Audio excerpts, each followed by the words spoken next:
সকলোকে নমস্কাৰ। আপোনালোক সকলোকে আজি আমাৰ এটি নতুন ব্লগলৈ স্বাগতম জনাইছোঁ।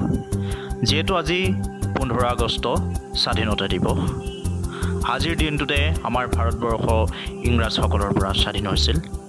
গতিকে চাওঁতে আমি আজি 77 বছৰ অতিক্ৰম কৰিলোঁ। আজি সমগ্ৰ ভাৰতবৰ্ষত এনেদৰে স্বাধীনতা দিৱস পালন কৰা হয়। গতিকে আজি আমাৰ গাঁৱৰ প্ৰাথমিক বিদ্যালয়খনতো ইয়াৰ ব্যতিক্ৰম হোৱা নাই।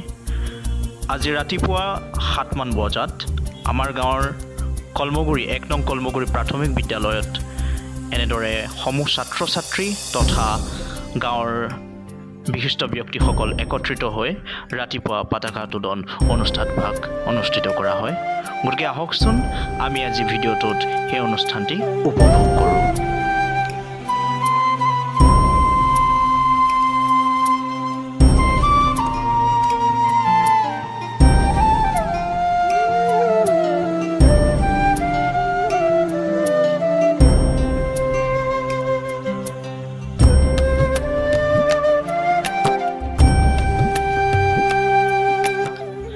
আমাৰ কলমগুৰি প্ৰাথমিক বিদ্যালয়ৰ প্ৰধান শিক্ষয়িত্ৰী নিৰমাই বৰা বাইদেউ, তেখেতে পতাকাখনৰ ওচৰত সেৱা কৰা মুহূৰ্তত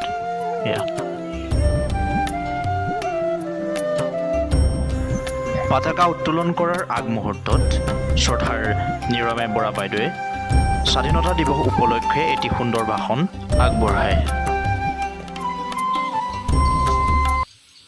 উপস্থিত আমাৰ কলমগুৰি গাঁওৰক্ষী বাহিনীৰ সম্পাদক মহোদয়, উপস্থিত মোৰ অতি মৰমৰ কণ্ঠল ছাত্ৰ ছাত্ৰীসকল আৰু মোৰ সহকৰ্মী শিক্ষক, আজি আমি 77তম স্বাধীনতা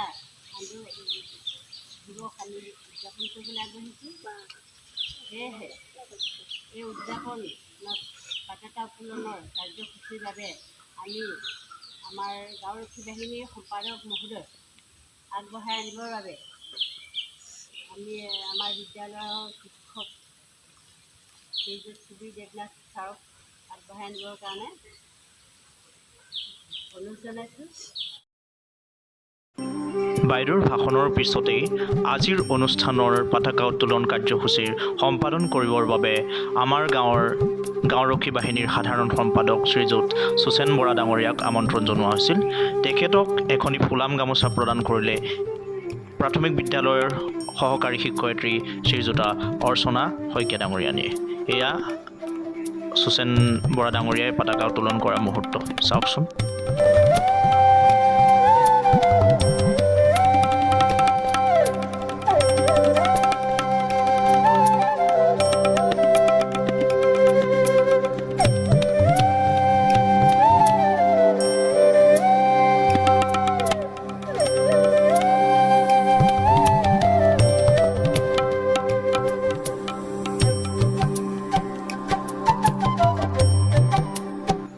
পতাকা উত্তোলন শেষ হোৱাৰ পিছত সমূহ ছাত্ৰ ছাত্ৰীয়ে একেলগে মিলি চেলুট দিয়া মুহূৰ্ত আৰু লগতে সকলোৱে জনগণ গীতটো কেনেদৰে গাইছে তাকে এবাৰ আপোনালোকে চাওক।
গতিকে পতাকা উত্তোলন হোৱাৰ পিছত সমূহ ছাত্ৰ ছাত্ৰীয়ে জয়ধ্বনি দিলে ভাৰত মাতা কি জয় বুলি। এক আনন্দময় পৰিৱেশ সঁচাকৈ। আমি যেতিয়া সৰু আছিলোঁ আমিও এনেদৰেই পালন কৰিছিলোঁ। আজি নিজৰ শৈশৱটোক দেখা নিচিনা লাগিছে কণ কণ ছাত্ৰ ছাত্ৰীসকলৰ মাজত থাকি। গতিকে এনেদৰে থাকক আমাৰ দেশৰ ভৱিষ্যতে আগুৱাই যাওক আমাৰ কণ কণ ছাত্ৰ ছাত্ৰীসকল।